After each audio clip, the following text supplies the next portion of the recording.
potong. Beri tanda dengan cara memotong lembaran kain ini. Oke, lihatlah, beri tanda saja. Kemudian, saya akan membuka bagian tirai ini.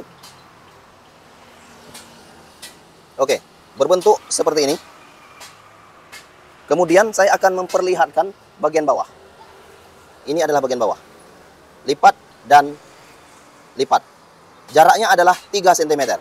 Begitu juga dengan bagian kanan. Oke, sekarang ikuti cara saya menjahitnya. Pemirsa YouTube, lihatlah.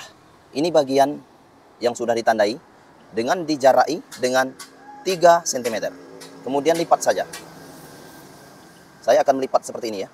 Lihatlah. Setelah itu jahit saja.